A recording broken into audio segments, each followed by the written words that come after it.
Bro, আজকের এই ভিডিওতে আমরা ফুল বডি ওয়ার্কআউট অর্থাৎ এমন কিছু ব্যায়াম নিয়ে কথা বলবো যা আপনি নিজের বাড়িতে থেকেই করতে পারবেন এবং শরীর প্রতিটি পেশিকে প্রতিটি মাসেলসকে ট্রেন করে নিজের শরীরকে মাস্কুলার করে তুলতে পারবেন।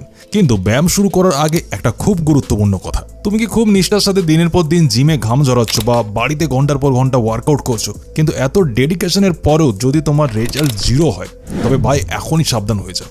সমস্যা হয়তো তোমার ওয়ার্কআউটে নয়, আসল সমস্যা লুকিয়ে আছে তোমার শরীরে হরমোনে। একটা কথা খুব মনোযোগ দিয়ে শোনো, অতিরিক্ত স্ট্রেস, এনজাইটি বা ভুল জীবনযাত্রার কারণে যদি তোমার টেস্টোস্টেরন লেভেল কমে যায়, তবে শরীর ভেতর থেকে ফাঁপা হয়ে যাবে। এই হরমোনাল ইমব্যালেন্স তোমাকে কখনোই একজন স্ট্রং এবং ডমিনেটিং পুরুষ হতে দেবে না। তাই আজকের ভিডিওতে ব্যায়াম করার আগে আমি আপনার হরমোনকে ফিক্স করার উপায় বলবো। দেখুন ভাই, হরমোন ঠিক করার প্রথম ধাপ হলো সঠিক ব্যায়াম। তাই একদমই সময় নষ্ট না করে সরাসরি চলে আসি আমাদের এক্সারসাইজগুলোতে। তবে একটা কথা মনে রাখবেন, ব্যায়াম শুরু করার আগে ওয়ার্ম আপ করা খুবই জরুরি। তবেই আপনার শরীর সঠিকভাবে গরম হবে এবং আপনি ঠিকঠাক ব্যায়াম করতে পারবেন। ওয়ার্ম আপের জন্য আপনারা স্পট রানিং করতে পারেন অথবা জাম্পিং জ্যাক করতে পারেন, যাতে শরীর কিছুটা গরম হয়।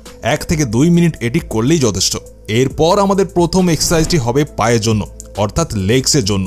দেখুন, আমি আগেই বলেছি যে পা সঠিকভাবে ট্রেন করলে আপনার টেস্টোস্টেরন বুস্ট হবে এবং পেশি তৈরি হবে। এখানে আমরা কোন ব্যায়ামটি করব? আমরা করব ফরওয়ার্ড লাঞ্জেস, যা ঠিক এইভাবে করতে হয়। আপনারা ফরওয়ার্ড লাঞ্জেস করতে পারেন অন্তত 20 থেকে 25টি রিপিটেশন অবশ্যই করবেন, মানে 20 থেকে 25 বার করবেন। আর আপনারা যদি চান যে এতে কিছুটা একটু বেশি খাটনি হোক, তবে পিঠে কোনো ব্যাগ নিতে পারেন এবং ব্যাগের ভেতর ভারী কিছু জিনিস ভরে এইভাবে লাঞ্জেস করতে পারেন। এটি পায়ের জন্য খুবই ভালো ব্যায়াম। মনে রাখবেন, পা সঠিকভাবে ট্রেন করলেই শরীরে টেস্টোস্টেরন বুস্ট হয়। এখন এই যে টেস্টোস্টেরন বুস্ট করার কথা বললাম, তার জন্য ডায়েট তো মাস্ট। কিন্তু ভাই, আজকের এই ব্যস্ত জীবনে কাজ কাম ফেলে কি 100% ক্লিন ডায়েট ফলো করা সম্ভব? উত্তর হলো একদম না। এখনকার ভেজাল খাবারের সব পুষ্টি পাওয়া অসম্ভব। তাই তোমার ডায়েটে এমন কিছু দরকার যা শরীরের সব ঘাটতি পূরণ করবে আর হারিয়ে যাওয়া তেজ ফিরিয়ে আনবে। আর ঠিক এখানেই কাজে আসবে ম্যান শিওরের এনজাইজার সাপ্লিমেন্ট। এটি 100% ন্যাচারাল এবং আয়ুর্বেদিক। এতে আছে কেশর, আকারকারা, শ্বেতমুসলি, সিলাইত এবং স্বর্ণ ভস্মের মতো দুর্লভ ভেষজ জড়িবুটি। এই সিলাইত তোমার স্ট্যামিনা বাড়াবে, অশ্বগন্ধা বাড়াবে পেশির শক্তি, আর কোঞ্জ বীজ দেবে ভরপুর এনার্জি আপনার বডিতে। নিয়মটা খুবই সহজ, সকালে একটা আর রাত্রে ঘুমানোর আগে হালকা গরম জল বা দুধের সাথে একটা ক্যাপসুল আপনি খেয়ে নিন, ব্যাস। এর লিঙ্ক আমি ডেসক্রিপশন বক্স আর পিন কমেন্টে দিয়ে দিয়েছি, ওখান থেকে গিয়ে আপনি চেক করতে পারেন। শরীরকে ভেতর থেকে তৈরি করার পাশাপাশি বাইরের পেশিগুলোকেও তো পাম্প করতে হবে। এরপর দ্বিতীয় এক্সারসাইজের কথা বলবো, যেখানে আমরা চেস্ট এবং সেই সঙ্গে হাতের ট্রাইসেপ পেশিকেও ট্রেন করব। এখানে আমাদের করতে হবে pause push up. Pause push up কীভাবে দেয়? যখন নিচে নামবেন তখন একদম ধীরে ধীরে নামবেন এবং 1-2 সেকেন্ডের জন্য নিচে থেমে যাবেন, মানে পজ দেবেন। তারপর এক ঝটকায় উপরে উঠবেন, যাতে আপনার চেস্টের পেশিগুলো সংকুচিত মানে স্কুইজ হয়। তবেই এই মাসলস ঠিকভাবে গ্রো করবে। এর সঙ্গে আমরা ট্রাইসেপের ব্যায়ামও করব, যেমন হলো ডায়মন্ড পুশ আপ। হাত দুটো একদম কাছাকাছি এনে এইভাবে পুশ আপকে করতে হবে ডায়মন্ডের শেপে। আর আপনি যদি বিগিনার হন বা কেবলমাত্র এই শুরু করেছেন ব্যায়াম করা, তবে আপনি এটি 5 থেকে 10টি করুন। কিন্তু যদি কিছুদিন ধরে করছেন, তবে চেস্ট পুশ আপ এবং ডায়মন্ড পুশ আপ উভয় ক্ষেত্রে 25টি করে রিপিটেশন করার চেষ্টা করুন আপনি। এরপর আসি আমাদের পরের বডি পার্ট অর্থাৎ বাইসেপের উপরে। দেখুন, বাইসেপ সবাই খুব পছন্দ করে, তাই বাড়িতে বাইসেপ ব্যায়াম কিভাবে করবেন? যে কোনো ভারী জিনিস নিয়ে নিতে পারেন আপনি, কোনো ব্যাগ হতে পারে বা সব থেকে ভালো হয় জলের বোতল নিয়ে ব্যায়াম করলে।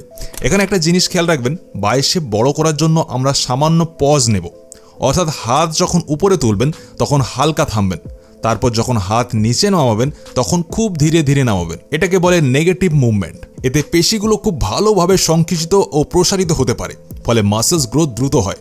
বাইসেপের এই ব্যায়ামটিকে অন্তত 20 থেকে 25 বার করবেন। নেক্সট আমাদের বডি পার্ট হলো আমাদের ব্যাক মাসেলস। ব্যাক মাসেলস অনেক বড় একটা পেশি। একে ঠিকভাবে ট্রেন করলে পিঠ চওড়া হবে এবং আপনার শরীর দেখতে চওড়া লাগবে। ব্যাকের জন্য আমরা কোন ব্যায়াম করব? আপনারা কি করবেন? আপনারা যে কোনো বেঞ্চ বা খাটের নিচে শুয়ে এইভাবে ব্যায়ামটিকে করতে পারেন। এটি এমন একটা ব্যায়াম যা করলে আপনি যদি পুল আপস না করতে পারেন, তবে ধীরে ধীরে তা করতে সক্ষম হয়ে যাবেন, কারণ আপনার ব্যাক মাসেল শক্তিশালী হয়ে উঠবে এর ফলে। এটিও আপনি 20 থেকে 25টি রিপিটেশনে করবেন। এর পরের ব্যায়ামটি আমাদের পেটের অ্যাবসের জন্য এবং এতে আপনার পাও ট্রেন হয়ে যাবে। এখানে আমরা পা দুটো সোফা বা এমন কিছু নিচে আটকাবো যেখানে পা স্থির থাকে এবং এইভাবে ব্যায়ামটিকে করব। এটি একটি ব্যালেন্সিং এক্সারসাইজ যা পায়ের পেশির পাশাপাশি পেটের পেশিকেও ট্রেন করে।